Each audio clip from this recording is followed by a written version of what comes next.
So,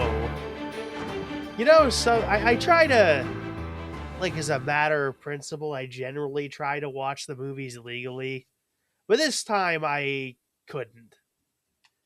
And I don't know why, particularly, because I looked it up and it's like, okay. I was like, I went to my local internet and was just like, I would like to rent this garbage spy comedy from the mid 80s. And they were like, sure, it's available on all major platforms. Oh, one thing, I'm Canadian. And they're like, go fuck yourself. Yeah, That's fuck how you. it generally feels. Yeah, I don't Is know why. there is like an ethical reason to pirate some things at some Yeah, point in time. Like, yeah, it's like distributed by Universal. I don't know why it's not available in Canada. And like I said, it's available on all major platforms in the United States. yeah, Just super weird. and I'm assuming you weren't like about to go in and get a VPN just to. No, I mean, if I did that, I'd still have to pay for the fucking thing. So Yeah, it's like, yeah, no, it's like, it's one thing to rent a movie. It's another thing to like get a VPN to rent a movie in foreign currency. yeah, fair enough. So it's actually more money because it's actually, I think it's only like, I think it's $4 American, which probably isn't You know what? good. That Yeah. is the one thing that really pisses me off about not Magic the Gathering Arena, but like the older interface that they used to have for it. So Magic the Gathering Online, Oh yeah. everything you do is in US dollars. Mm-hmm. Like you have to pay the conversion rate on the decks you want to buy. So if you want a deck worth 18 ticks, you have to buy it at the 18 tick amount, and I do believe it's only available in US currency, so you pay the conversion rate automatically. So I was just looking at this, and apparently the cinematographer for this movie is a guy named King Baggett. So Yeah. No, and he which only did like which is four even movies or funnier something. because I was looking up like some of the controversies that this movie Yeah. has apparently sparked. And a person was shot by a whatchamacallit, like a security guard, and the Yeah. security guard was named Stephen King. So I'm assuming it's not the same person, but you never know. Yeah. No, I mean mid '80s. I think Stephen King's got better things to do, or at least cocaine. At least cocaine. At least cocaine. You know, there was a point the other day because I am in the process of doing some writing, and I was sitting there thinking, I'm like, man, like one of the big premises of my books is being hit by a car, and I'm like, you know what, Stephen King like got hit by a car and turned out fine, and then I remembered, yes, Stephen King was hit by a car after he was like a multi-millionaire off of his books. So maybe hold off on the whole getting hit by a car thing in the meantime before you at least like, You know what's weird? I was looking at some guy was talking about Stephen King on Reddit, and he was like breaking up like Stephen King career into various sections. And the first section of his career is the cocaine era. yeah, I'm like, wait, is there not a pre-cocaine era? nope. Like, wait, like even on like Carrie, was he on cocaine when he wrote Carrie?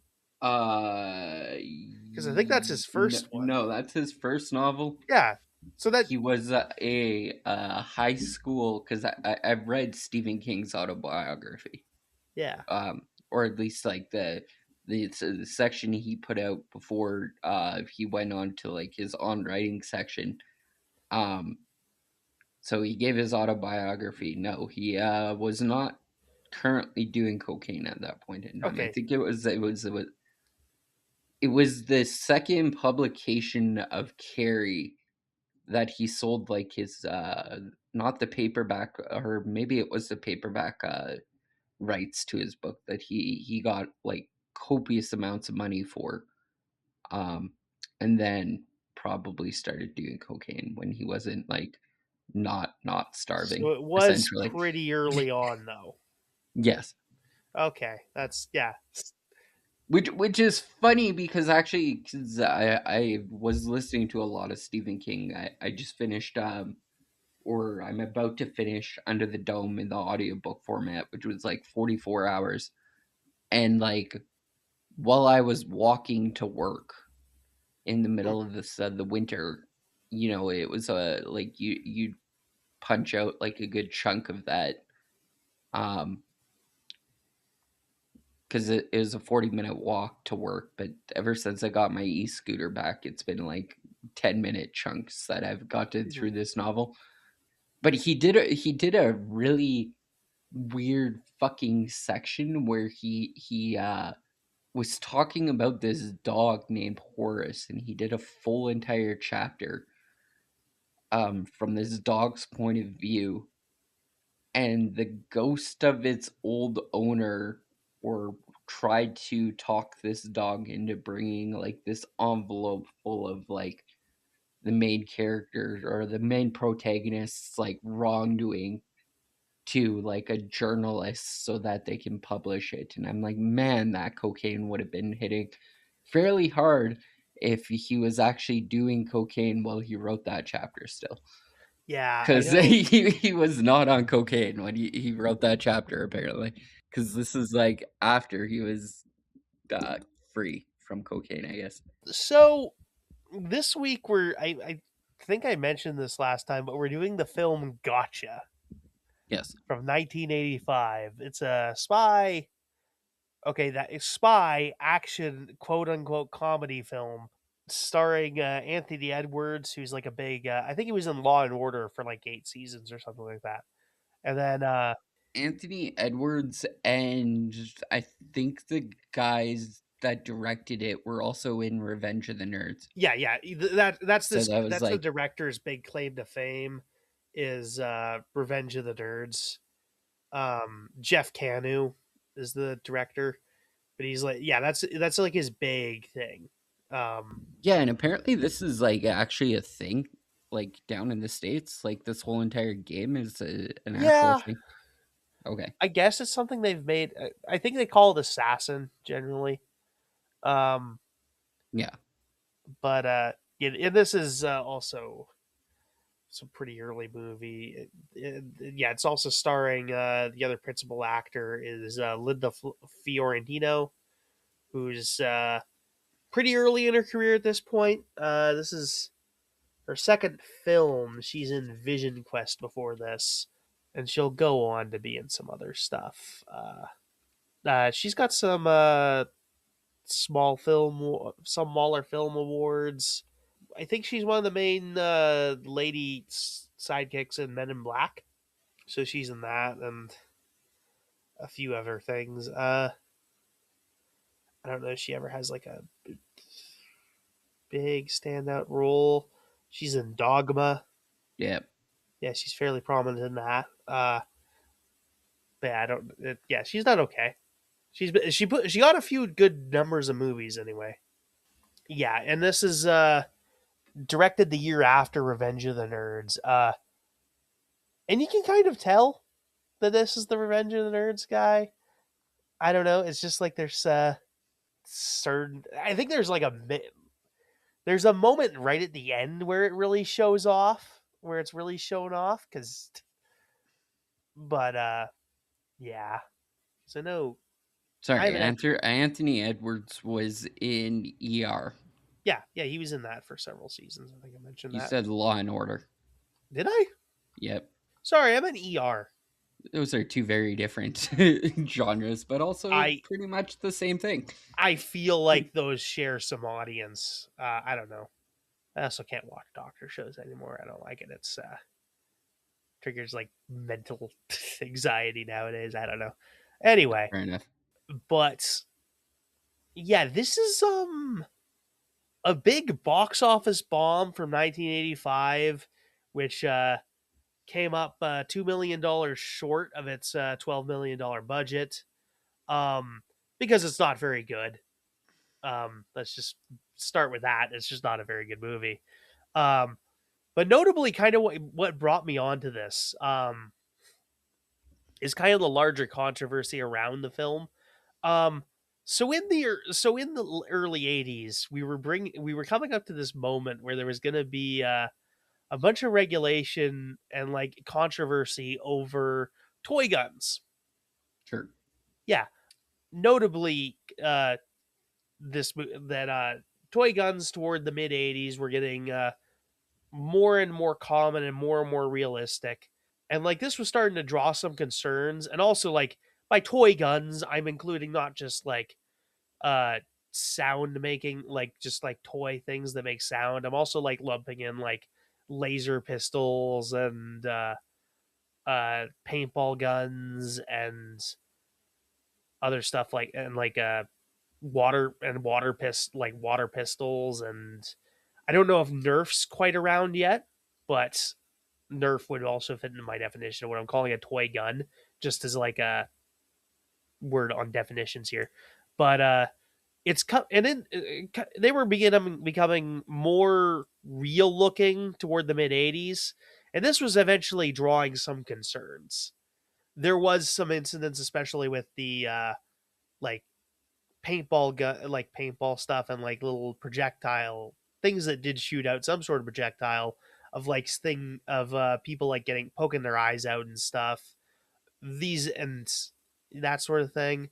But the main thing that really got the consumer protection groups into the thing was there coming into '85. There were a trio of police killings of teenagers who happened to be carrying like these guns or like some of these fake guns. Um, I think there's been more since then, but the three were taught like there's a couple between the ages of 13 and 19 where cops had like shot some kids, and that kind of was getting people to like kind of pull back on like these realistic guns. There was also like other concerns about like they were doing a bunch of, particularly the company that we're kind of concerned about right now, LJN, Sure. which was had like a lot of license properly. You might know them primarily as they were originally the parent company for Acclaim, the video game company. Yeah, I've got no Yeah, clue. they did like a bunch of stuff, like a bunch of old Marvel and like WWF tie-ins from like the Super Nintendo era. Okay. They would eventually collapse in like the PS2 era or whatever, but they were a pretty big deal. You've probably played an Acclaim game. I'll say this.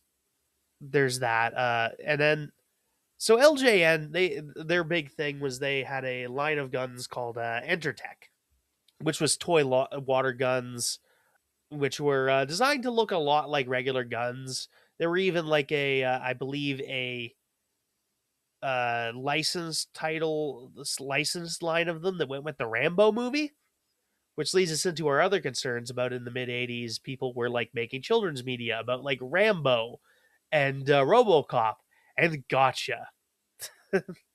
It's not as hard rated it's not as much of like a hard R as like some of those other movies, but it is still like a movie for grown-ups. There's swear words and some, not a lot of blood, but like a hair bit of nudity. The entire film is like the guy has spent like half the film having sex, so it's not to say there's a lot of nudity, but it's a very prominent part of the film.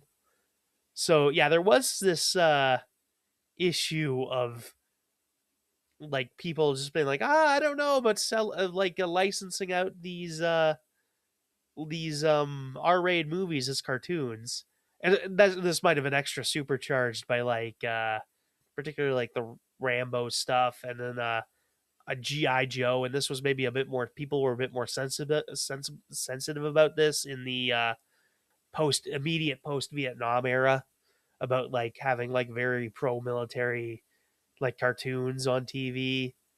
They were Yeah, and like, it's not yeah, even getting into the fact that like this is very much so like a pre-Columbine era. oh yeah, Like there that's was one school shooting before like big school shooting, which was yeah, famously the little girl who climbed up onto like a sniper's post and was shooting at an elementary school. Um, Yeah, there's some of that, and but yeah, it's this is yeah, this film takes place well a good bit before like school shootings become like a sort of a regular thing in the United States. It hasn't quite entered well, it hasn't entered the I don't know what the I don't want to say meme, but like there is like a thing of like, okay, this isn't the cultural idea of like things lunatics do. I should say is probably the way to put that. Where it's just not in the minds as much. Unless you count like a bunch of clan based stuff, but I mean that's usually for a little bit different purpose. So there is yeah, like a distinction because there are like occasions where like the clan and there also a lot not necessarily firearm related things. Like there were a lot more. I think one of the prominent things was when the clan blew up that like Sunday school and like killed four young girls. Yeah, but it was. Yeah. the opening montage of this film, Oh yeah, I'm like sitting there and I'm like, there is not enough people like reacting to this guy having a gun and legitimately chasing down another student in the middle of the hall. So this is rather normalized so heavily, or like it is not been like a serious issue in the past. yeah. The opening film sequence of this film is like one of the actors like sneaking around and shooting people with a paint gun and like with red paint. Mhm. Moreover, so it's like actually like no, this is. I think there may have even been a shooting at UCLA actually where this takes place. I think there yeah, I think there has actually been like a UCLA. I'm just going to Google it here real quick. Yeah, no, 2016 UCLA shooting. Yeah, no, yeah, it was a yeah, there was an actual like mass casualty event in the city so in UCLA. So this is sort of could almost be seen like a bit of a like insensitive thing if it were like released at like a different time. Yeah. I think this probably would be this would raise some eyebrows if it was like even remotely closer to like the There was also like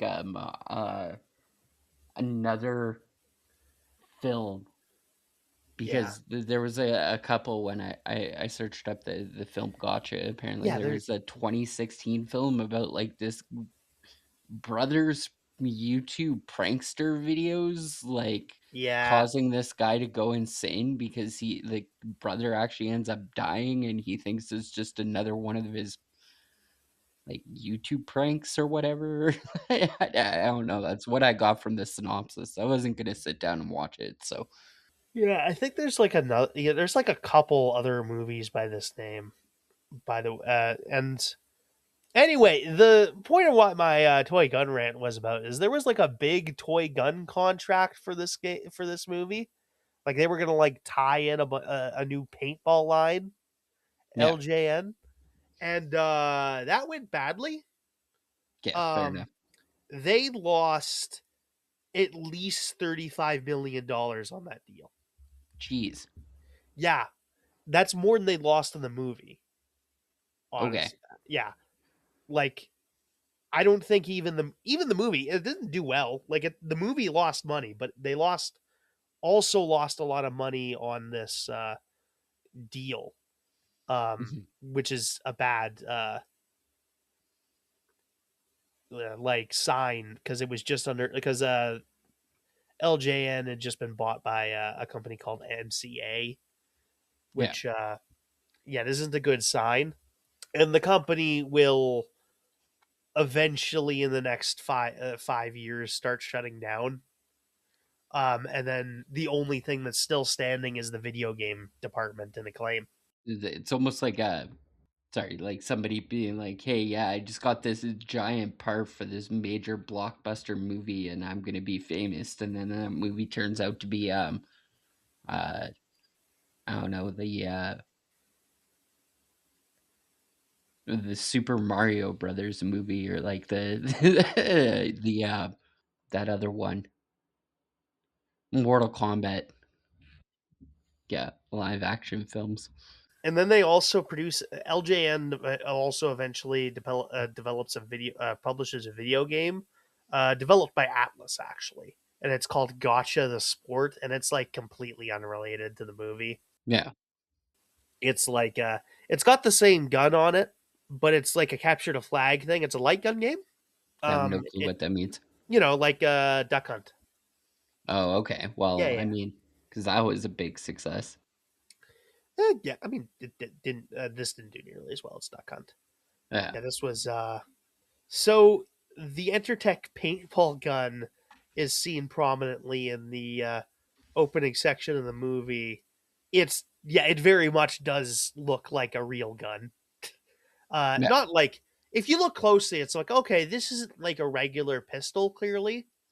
And also, for the record, this doesn't look a lot. It's just a pistol. It doesn't look a lot like what you and I would modernly recognize as a paintball gun because yeah, it's things were different back then. Actually, how old is the art of paintball?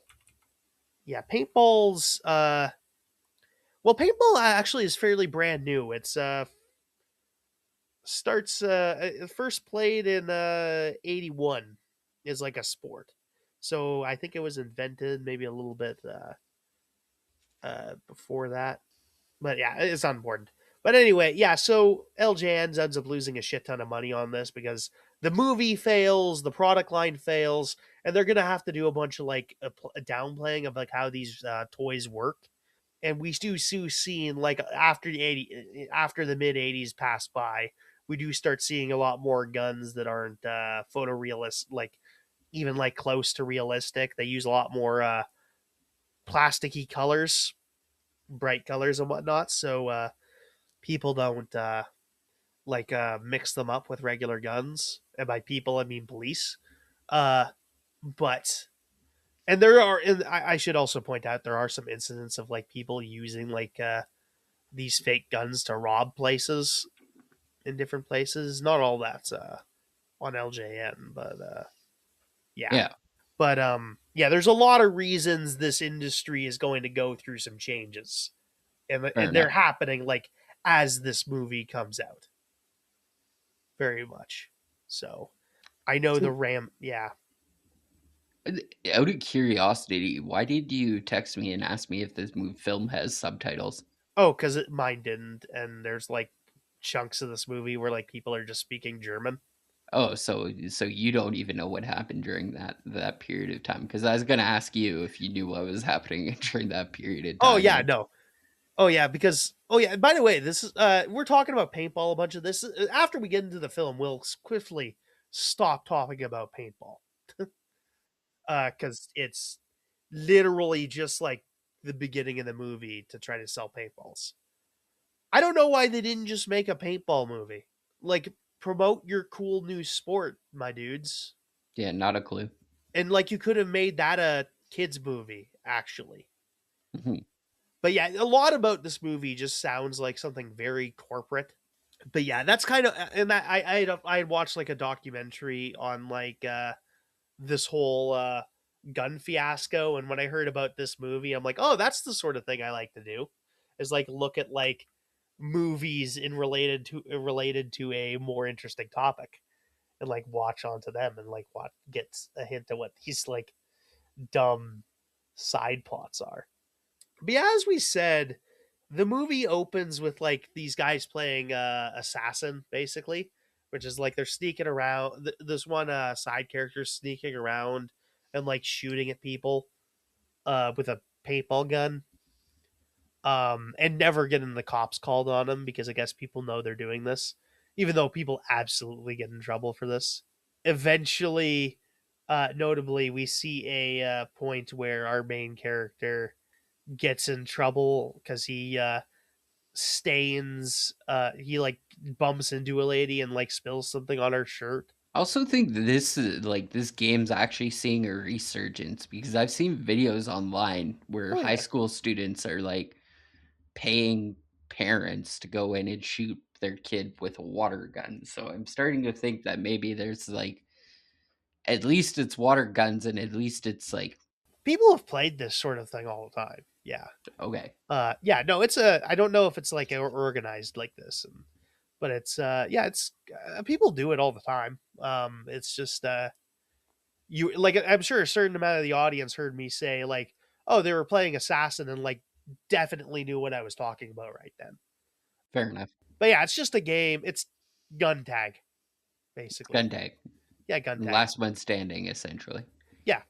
Yeah, Basically, there's contracts. You kill your contract, or you take out your contract, and then you take over that person's contract if they didn't succeed in getting their contract, and it's the last man standing that ultimately wins. But yeah, it's but yeah, I guess our main character is like the best in the school at this. A guy named Jonathan Moore, who's like a vet student. Oh, sorry, it's a game called Gotcha, which is a popular assassin-like game. So it's not, yeah, whatever. So anyway, our hero of the film like spills something on a lady's drink. He's like asks her on a date, and she's like, "No, get out of here, go away."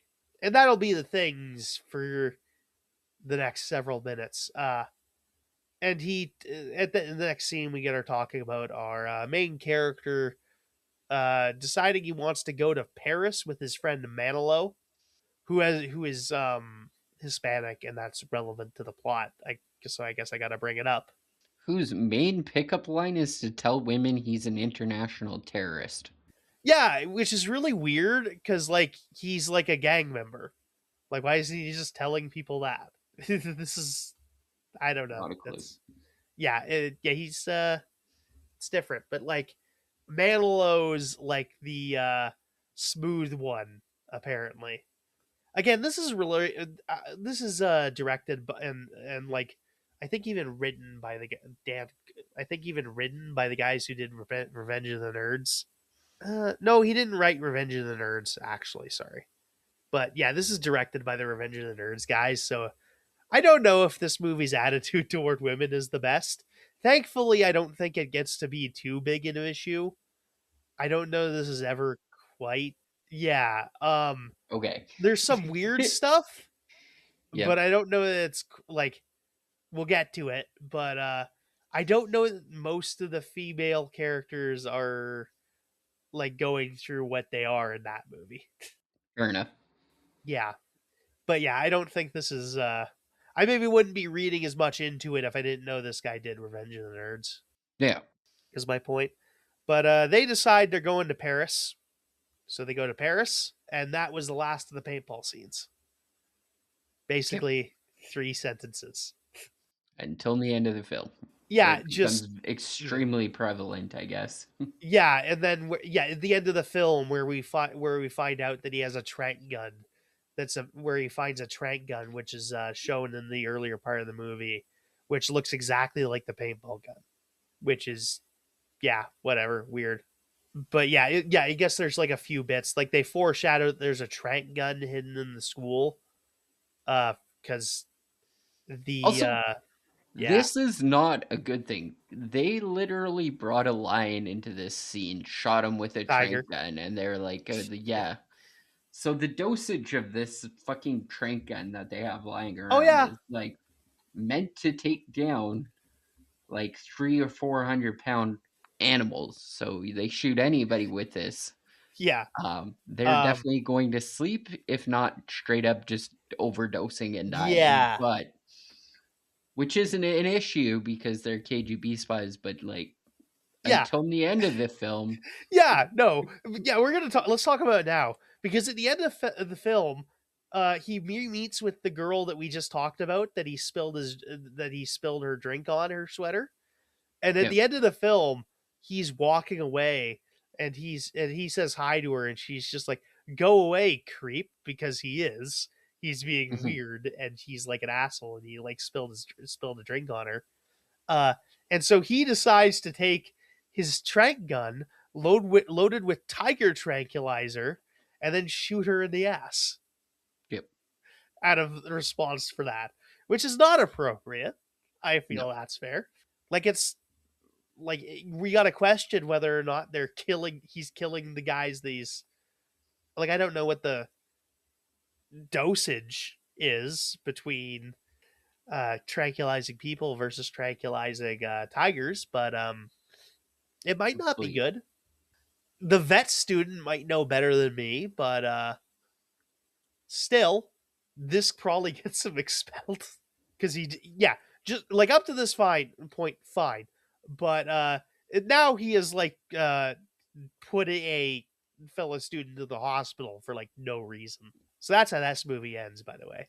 Spoilers, but yeah. So we end up in Paris, and while they're in Paris, Jonathan Moore's trying to like teach, or Manilow's trying to teach Jonathan how to pick up women, and he eventually stumbles into fucking Sasha Banachek, played by played by Linda Fiorentino, who's apparently who's like a 24-year-old Czechoslovakian woman who is apparently really into 18-year-old guys. especially virgin guys, Sorry, virgins. virgins. Yeah, because that's how she pronounces it uh, in the movie. But no, it's weird. And Um, it's the only thing that exists if it like only thing that happens if it's a movie plot in the 1980s, and then it's not much of an issue. yeah, And only if it's the other way around. If it is a yeah, woman going after a young guy, because if it was the other way around, rightfully it would be creepy as shit and should not be allowed in a film. and like I'll also point out, like they're being like this is the sort of lot she's talking like she's 30. Like Yeah. she's 24. She's not actually that much older than him. Yes. She's like the movie is like layering on layers to make this weirder than it actually is. Yes. Um cuz yeah, I mean it's she's a grad student, he's an undergrad, but still. It's just they've I don't know if they like made her de-age her because women over 30 apparently aren't sexy or whatever, but I don't know. Uh it, I don't put it past anyone. This is just super being weird. And like I think 20 in any case, I think 24 is a weird age to develop I really need to be like with like an 8 with like younger men. I think that's a weird age to develop that idea at or whatever. I don't know. It is really weird though. So they have a really cringy thing. It lasts like 20 fucking minutes. And I laughed for like the first 5 because it was genuinely fucking hilarious. Like so bad it's good. But it went on longer than I could laugh. So Yeah, and I was like, this is supposed to be a comedy. yeah, this isn't like I had 3 jokes that I Yeah. liked in this movie. I but anyways, Jonathan loses his virginity to her, and they end up like hooking up for like the like a couple days, and then she talks him into going to Berlin with her instead of going to Spain, which he had planned to do. Now this is significant because this movie takes place in 1985, which is before the Berlin Wall fell. So for those of you who don't know, because I get to teach you all a history lesson here, after World War II, Germany was divided into 4 sections between the Soviets, the British, the Americans, and the French. And this was also reflected in a microcosm in Germany's capital city of Berlin. Now, this was fine. We're keeping it apart. This was sort of a balance of power thing in the Cold War where they were trying to keep everything in control, uh, like between the three, and they were trying to maintain a balance of power sort of situation, and they couldn't argue about who kept what or whatever. Um, and eventually, this all boils over with Germany being split into 2 halves, East and West Germany, and this will last from between 1946 and 1990. So we're still 5 years away from the end of this, and it becomes a whole Cold War nonsense where West Germany is like this regular ass republic with a bunch of with like a handful of former Nazis around, like running like logistical stuff or whatever. And then the other side, which is East Germany, which is a communist land. So this becomes complicated because they also want to keep Berlin divided, but Berlin is in East Germany. So if you have so because of this, this lets West Germans access West Berlin via like a highway or eventually via by highway. But this becomes a problem because you can have this situation where Westerners can go right into the heart of East Germany and do any number of things. Um, the Soviets don't like this, so they end up doing a big blockade of Berlin. This doesn't end up working. The Americans end up flying in a bunch of supply for like a couple months, like and just feeding the city from like the air for like months. It's a whole big fiasco. And then eventually the Soviets have to relent a little bit, but they don't really like the situation. So eventually they go to the rational solution, which is building a wall around West Berlin. It becomes a whole thing, and like you can't cross, you can only cross the wall at like registered checkpoints. Notably, checkpoint Charlie is like the significant one, but whatever. But yeah, they build like this two dual layered wall where like if you go through this no man's land, you can be shot by the Soviets. It is a whole shit show, and this is to prevent like East Germans from like getting into West Germany really easily, and to like prevent like there's also concern of a rightful concern of like American spies sneaking into East Germany through there. So Sure. yeah, because there's not really good guys in the Cold War. It's just a bunch of crazy people.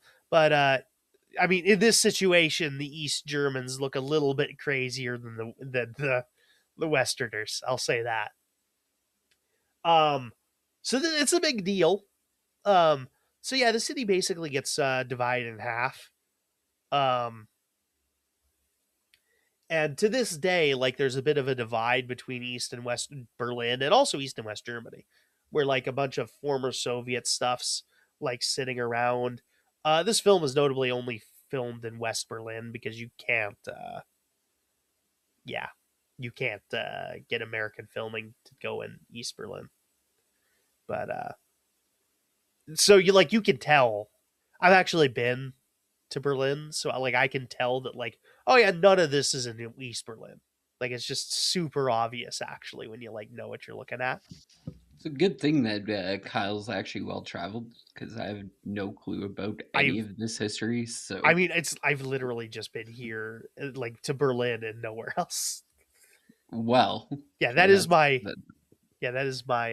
training. Yeah, but you'd think you'd go through like a whole like if it was something for school, you'd think you'd travel to like other places in Europe, not just Berlin. I mean that was the class was about Berlin. Okay, fair Yeah. enough. Yeah, I took a class and I went to Berlin.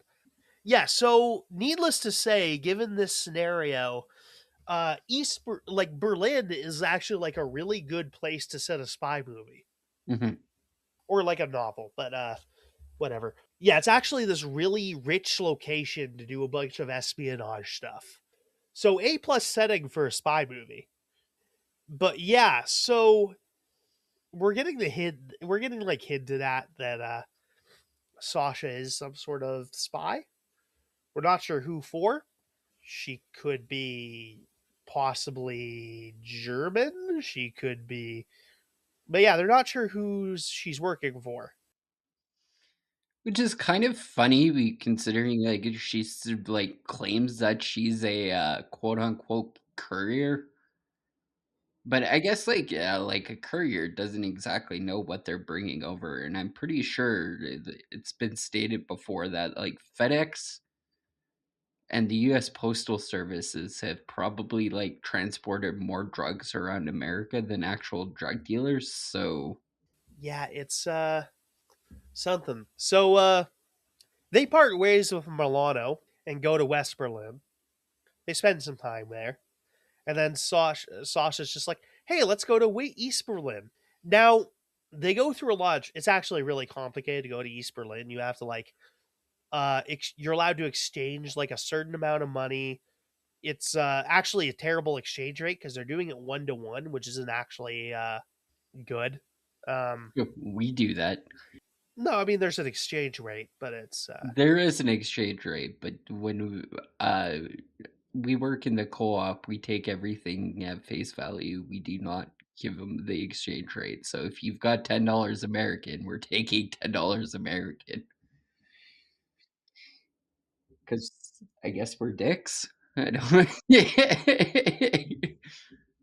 yeah, this is it's actually something that's described in some of the research as like an evil thing to do in this context. But anyway, they cross into it. It's like actually it's you can sort of do it. Um you got to like do like visas. It's like really complicated. You can be turned away for any reason, but it is possible to cross between. Well, I'm like really surprised that they even theoretically let this guy in because Oh he yeah. is 100% just an American who's coming there, and they're like, "Why are you coming here?" And he's like, "I just want to see the place. Like, I'm just a tourist." And they let him in. Like, Yeah, that's maybe a bit unrealistic. yeah, But it's not strictly speaking impossible. okay. It's maybe not as likely like as easy as the movie makes it look, but at least on the books, it's not supposed to be something impossible to do. You can get in and like I don't I think to some extent they're more worried about what you're leaving with. They might be more concerned about like the camera he's carrying around, but depends. But yeah, they could and they can turn you again, they can turn you around away for any reason. So even if they just sort of feel like it. So they end up going to be East Berlin. It doesn't look anything like East Berlin because they can't film in East Berlin. Whatever. Um, Also, I'll comment on like the depiction of Checkpoint Charlie. It's not accurate because also you just don't see the Berlin Wall in this at all. I don't know. Well, I mean, it's probably because you're only filming from East Berlin. You're only actually filming this in West Berlin, and on the west side of Berlin, the thing is just like covered in graffiti. Like like I cannot stress on every square inch of the of the West Berlin side of the Berlin Wall is covered in graffiti. Mhm. Like it's actually really iconic. Like I have a chunk of it upstairs, and it's like yeah, it's just like got a bunch of graffiti on it. Like it's Just like you take that? oh yeah, no, they sell chunks of it because you got to Huh. remember this is a section of concrete, like sorry, two sections of concrete wall that covered an entire that surrounded an entire cities, and they destroyed all but like 2 miles of it. So there's actually like a ton of this concrete just lying around, and they sell it in tourist locate and like tourist gift shops. That's actually a thing. The section they preserved has like several of some of the more iconic pieces of graffiti on it. It's actually really interesting. But not what we're talking about today. But yeah, the checkpoint Charlie in this, it looks like some sort of warehouse. Even if like if you look it up on like Wikipedia and like look up the it's really all you need to see. It's like, yeah, this doesn't look anything like Checkpoint Charlie. Because it's not I mean, it looks really physically oppressive, but not quite as much as the movie makes it look. So they go into East Berlin. She tells him if she tells that if she phones him and tells him to meet him at Cafe Friedrichstrasse. Strasse. Sorry if my German's not perfect there. I'm trying. I never did learn as much of it as I should have. I'm not real like really. My German's not any better than Jonathan Morse. I'm being perfectly honest. Thankfully, people in Germany speak pretty good English usually, and they don't get super mad about it like the French or whatever. But yeah, she tells him if she calls him and tells him to meet him at the Cafe Friedrichstrasse to leave East Berlin because it's now very obvious she's a spy. And they wander around. She's getting followed around by Vlad, a Soviet agent. which is maybe they call them KGB in the movie, but he might be Stasi, which is the East German secret police. But that's just I'm just being a nerd here because like yeah, they have like they don't need the KGB. It's they have their own secret police thing. But whatever. This movie could have been smarter than it is. Anyway, yeah, eventually she's wandering around. They have several meetings. It's all really tense, actually. She buys him a strudel, which is important. And eventually he gets a phone call telling him to go to Cafe Friedrichstrasse. Sorry, it is like sometimes German words are long and hard to pronounce. So he leaves and has to go through checkpoint Charlie. And as this is happening, it's revealed that she has been caught by the Stasi, and she is getting strip searched. They find nothing, and it's not there. No one's certain for a good chunk of this movie here whether she's dead or alive. Jonathan has to make his way back through checkpoint Charlie.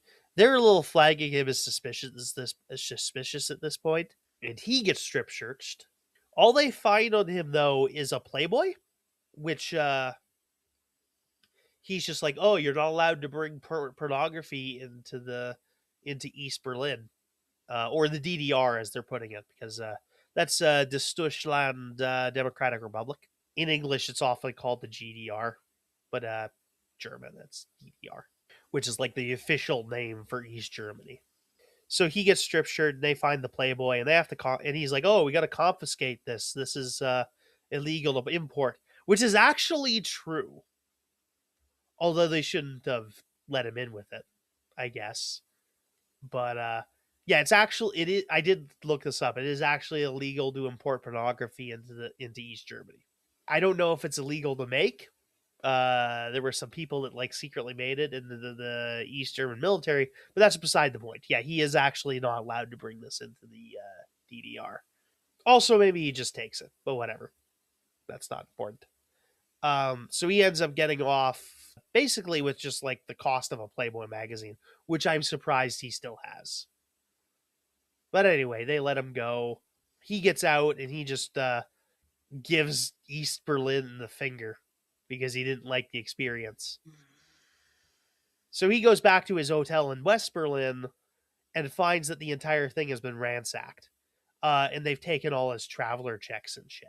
He's sitting there and he eventually gets a phone call saying that he's to meet Sasha at Spandau Citadel. And he's just like, "Oh, can I take the bus there?" And of course, the real answer is no. Yes.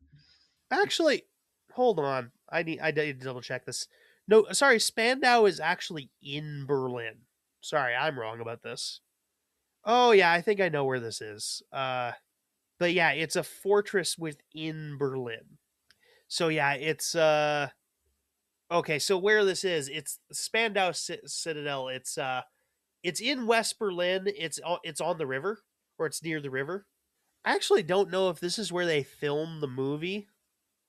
That might have been a bit more expensive. Yeah, it doesn't look like this is what they're using in the movie. Oh no, they filmed it here. It's in the Wikipedia. Huh. Yeah.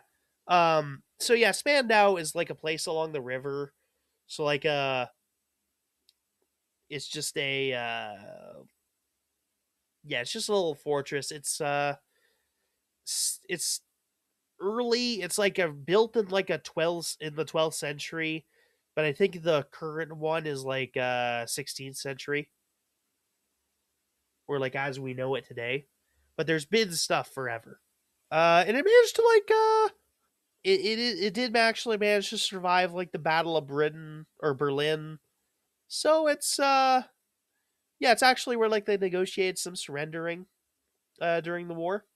But yeah, it did end up in the British sector, so it is a part of West Berlin. Sorry, I got this mixed up. Yeah, so yeah, this is they don't actually they make it sound like this is a rural thing, but it is actually within the boundaries of West Berlin. So this is a place he could have gone. Sorry, I was confused about that. I don't know. I corrected myself pretty easily there. Anyway, So he goes there and he goes to meet and he finds a lady there who recognizes him, and he's just like, "Who are you?" And she's just like, "I'm just somebody who can help Sasha. You need to give me what she gave you in East Berlin." And he's like, "Okay." So he hands her the strudel, which I thought maybe she was hiding something in the strudel, but nope. And as she's handing the strudel over, she gets shot by a sniper who is apparently snuck into West Berlin. This movie does kind of imply that East German police can kind of wander about West Berlin with immunity, which isn't entirely true either. Because like West Berlin is also like fairly well secured. But Jonathan has to run away from the Stasi goons, and he ends up escaping by jumping into the moat. And by moat, I mean river, because it's not really a moat.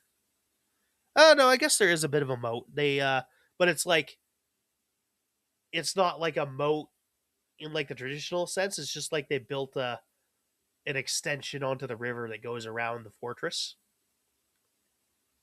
So it's kind of a moat, but it's also part of the river. Which is probably bad because I mean probably means the river's not as clean as all that, but it might not be too bad actually. I knew a guy who surfed in the river in Berlin, so yeah, I don't know. So after that, he ends up fucking off, and he has to get a he gets a ride with some German punk rockers who end up having to transfer him out of out of East Germany, because I will point out again, Berlin is in East Germany, or surrounded by in and surrounded by East Germany. So in order to get out of East Berlin or West Berlin, you got to go back through the DDR, and then you drive straight to West Berlin or West Germany. And but I do Which, mean straight. Like they would have signs on the road that says, "Okay, you can take this highway, and you take this highway straight home and straight here or straight here. You do not stop. You do not get out of your vehicle. You drive straight there." yes. Yeah, it's actually a really big deal that like you will get like harassed by the police if you stop. Hmm. Which also doesn't make any sense because they looked at his papers again. Yeah, he might have borrowed some Asked papers for from his. people, but Yeah. Okay. yeah, I don't know. But he does manage to sneak by. Yes, because they put him in goth clothes and like Yeah, put in punk makeup on his clothes. face. Yeah, German punk is pretty good. I will say that. I like German rock music. Honestly, like some of it's really good. I like good one is Berlin by Nacht by Bellamy, or at least they're the ones who sing it in German, which is the best version, because people do sing it in English and it's not really as good. Mostly because they're actually a good part of it's their instrumentals, which make it really bad. But enough about Berlin, about my favorite German song. Um, yeah, they end up having to. He goes back and he catches a plane in Hamburg and ends up going home and ends up going straight home. So yeah, he's back in L.A. He ends up explaining what happened to his parents, and his parents don't believe him. They basically think he's on drugs, which I don't know, man. Like this is actually not out of the pale for like fucking around in East Berlin. Like this isn't like a silly thing. Like the gun shit, like the spy shit, maybe a little bit, but if like you don't fuck around with this, I will not. I will stress. Like this is the sort of thing that could happen. You could get in a lot of trouble for like doing shit. Yes. At this point, it's also revealed that what Sasha had given him was actually a roll of film, which she put in with the rest of his rolls of film from the camera. And he just didn't notice she had done that until just now. And it's also never explained what's on that film at all. Yeah. Um yeah, who knows? Spy shit. Spy shit. There's stuff that you can do. There is some intelligence. I don't presumably the guys did some more sneaking around and it's probably of like military stuff or whatever because you do got to keep track of all this shit. You do actually want to keep a bunch of tabs on like how many tanks are in like East Berlin or whatever because it is actually fully acknowledged that like anytime the Soviets wants the if the Cold War had ever drifted into like a gunfire war, the people in Berlin would have been the first to get shot because they're kind of like surrounded and screwed. So yeah, he has this argument with his parents, and he tries to call the CIA because he ends up getting followed around a bit, or he thinks he does, and he ends up running a guy off the road. And he's trying to call the CIA. He tries calling the FBI first, but they're like, "Oh no, you call the CIA." So he calls the CIA. And he's like, "Oh yeah, I got this stuff from my girlfriend in East Berlin that she took from East Berlin. I don't know what the deal with it is. I just want to get rid of it." So the CIA does the rational thing after he like the cops because they're psychos just pull over and just like, oh, get out of the vehicle and like pulled a gun on the guy's head, on Jonathan's head, and like he ends up having to hang up on the CIA. So the next morning, the CIA breaks into his apartment Yes. and like ransacks the place, but of course Jonathan still has a film roll on him. So, but yeah, so the CIA basically because they're a bunch of psychos, were just like, oh, I mean, this guy wants to give us some stuff, but we're gonna Steal wreck it his from him? house. Yeah, Yeah. they didn't want to be chill about this at all, which they're not supposed to be doing stuff on American soil either. So maybe they should have been a little bit more chill.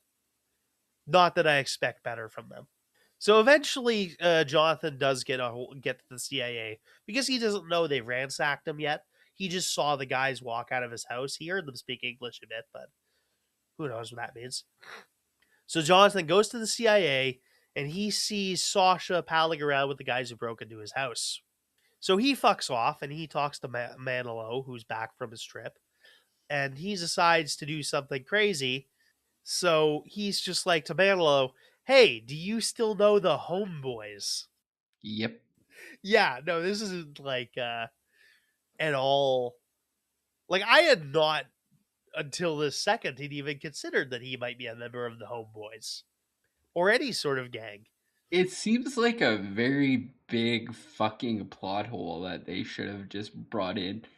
And I'm assuming it's because he's Hispanic that they're like, "Hey, Yeah, yeah, this guy's a gang member, so let's just, like, put him in a gang now at this yeah, point." no, it Like, very much is just of the mind that like we as the audience are supposed to like assume the Hispanic guy has gang connections. yes. This Hispanic guy who's like in UCLA also.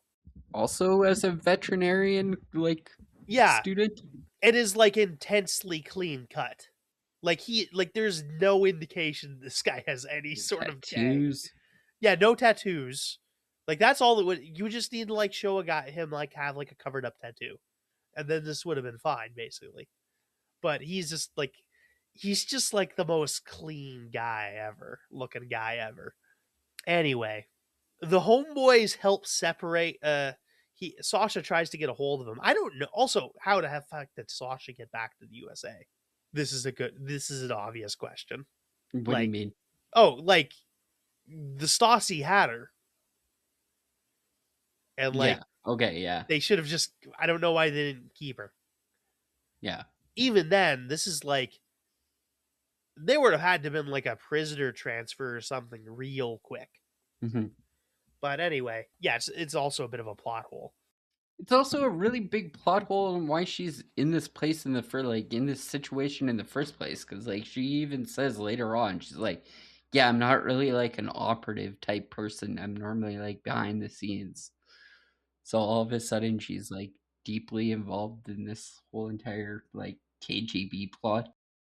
Yeah, so basically he Jonathan uses the homeboys after like Sasha got in contact with him and he uses the homeboys to like separate her from the her CIA handlers. Hmm. So they end up talking at like UCLA after like the homeboys pull a shit ton of guns on the CIA guys. Yeah.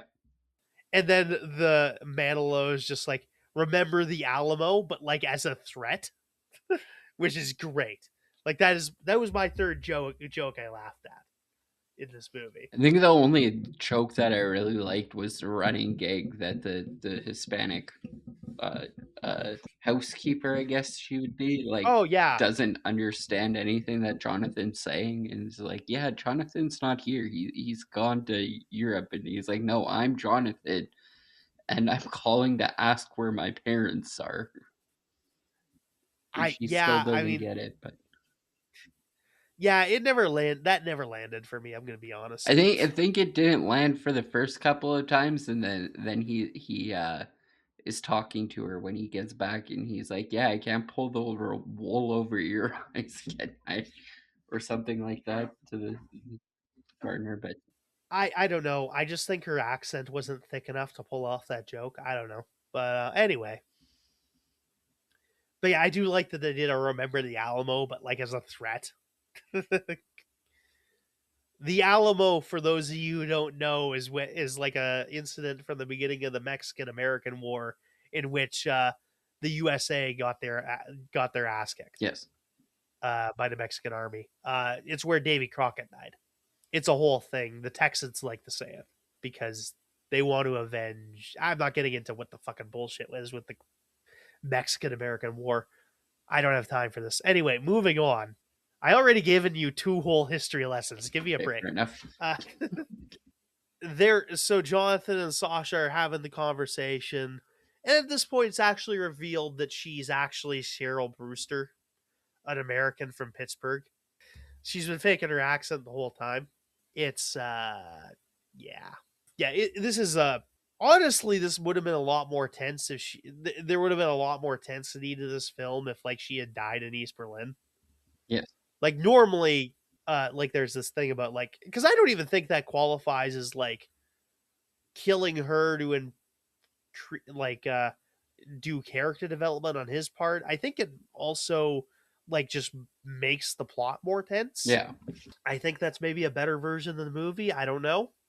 So the fucking Stasi KGB guys show up at the UCLA, and Jonathan and Sasha have to run around. Also, I'll point out Sasha doesn't do any fighting in this movie, which kind of sucks. Also, why does Sasha should have a gun or something? yes, I'll just say that would have helped because otherwise, I think she's reasonably well written for a lot of this. Weird thing about liking young 18-year-old boys aside, yeah. yeah, she is. I think she is fairly well written, all things considered. But no, they end up having this whole gunfight. Jonathan has to sneak into the veterinary office. He manages to break into the glass cabinet that they're keeping the tranquilizer darts in. Which I don't know. You should probably have a better cabinet for that, my dude. Like this is probably like you should probably just have a full on gun safe in this situation. But I mean, this is the times we live in before Columbine. And the Americans never quite learned proper gun safety, let's be honest. Jonathan ends up firing, and this is actually the highlight of the movie, honestly, because he ends up having to sneak around and shoot at the KGB guys. And he never picks up an actual gun during this whole entire Yeah, situation. I was I surprised I about guess that. when you're trying to do like a product tie-in, it kind of makes like a little bit more sense, but But yeah, that must be why they did it. Although it is kind of like a useful way to get him a gun. I thought they were going to do like a, oh, now I have a machine gun too, ho ho ho yes, thing, but they didn't. I think he does pick up a gun at one point. He maybe shoots Vlad with an actual gun, but I'm not sure. I can't It's remember. not clear. Yeah, it's not clear based on the cinematography anyway. And I think it's maybe purposely so Yeah. because they're trying to sell this gun, which looks like they're paintball guns. Yeah, it's a whole thing. It's actually a really cool little cat and mouse scene. Jonathan ends up having to like take tranquilizer dart and like jab it into a guy's thigh who's holding him, and that was kind of badass. Yeah, but like, okay, let's be realistic here. These were just completely unloaded, sterile, like, needles that he just kind of like low key put in his pocket. Like, he puts his hand in his pocket, like, wrong in one single way, and this whole scene doesn't happen, and he's potentially dead because it's horse or tiger tranquilizers. So, Yeah, I think they're supposed to generally have caps on them, but it's yeah, no, it's this is not a safe thing to be doing, but so's getting shot. that too, I guess. Eventually, the main KGB guy Vlad, because of course his name's Vlad, he ends up getting like the jump on Sasha Cheryl, and he's holding a gun to her head. He makes him drop the gun, and he's like, "Oh, give me the film," and he starts giving him the film. But then, like one of the other paintball guys from the beginning of the movie shoots Jonathan as like a distraction, and then Vlad turns around and drops Sasha, and Jonathan's able to like jump to the ground and like shoot him with the gun that he dropped. That's really convoluted, actually. I don't like this ending. It was cool up until this point, though. I didn't mind it. They had their little mini Die Hard moment, and they squandered it. And they definitely tried to fuck it up at the end because at the end of the fucking like scene, he's like, "Thanks for saving me," and the guy's like, "Gotcha," and then fucks off. Like that was so like, So he hands over the film. The CIA thanks him. Jonathan kisses Cheryl, and after she tells him she wants to continue their relationship. Okay, I mean, whatever. This is not. We're never seeing these characters again. I don't know how invested I am with this. sure, And then, yeah, and then we get our scene that we talked about earlier about Jonathan shooting that girl in the ass for no reason, yes, and that's how he gets expelled. So that's the movie. yeah, What'd you think of the movie, Cody? cool. The espionage shit sometimes worked. Yeah, The tension was very slow. It was a very slow build to like something that was kind of just like a letdown. So I'm gonna give it like a 3 out of 10. The pacing was way too bad. I'm kind of there too. Some of the Berlin facts are kind of neat, but I mean, it's still not. I mean, to do it properly would probably be another at least $50 million budget. I will also point out that there's this weird. There's a Roger Ebert has like a little criticism of this movie where he's just like, and he quotes that because he finds Fiorentino's character a lot more interesting. I'll bet the men who made this movie just assumed it had to be told from his point of view and never considered hers. Too bad. I think they missed their best chance. I mean, that is not wrong. Yeah, she also has like they could have told this movie from both points of view. No. I don't know that I agree with him so much, but I think that's also like a way you could go with this. It would kind of be neat. It would probably be a neat way of showing how she got out of Berlin. It's also not like a big criticism to say that like maybe being able to understand the German bits in this film would have like actually helped the pacing of the Yeah, film, but I mean, I can't really fault it. yeah. Maybe they don't put any of those on screen. I don't know if that's just because those are like hard coded into the DVD or Yeah. whatever. But yeah, I don't know.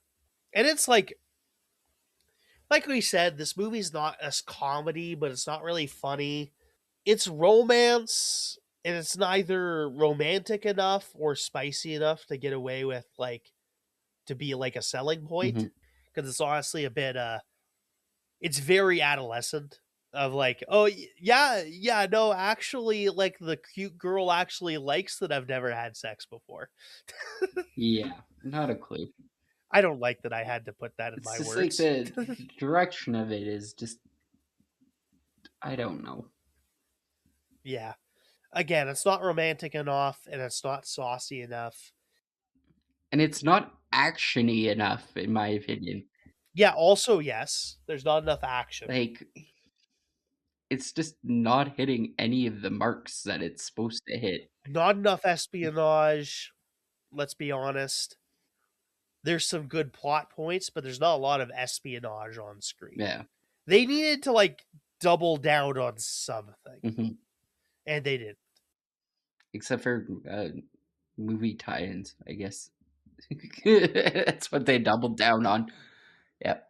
Yeah, brand deals is the whole thing, and that's thankfully that bit them in the Yep. ass because I can't think of a better movie to bite somebody in the ass with financially.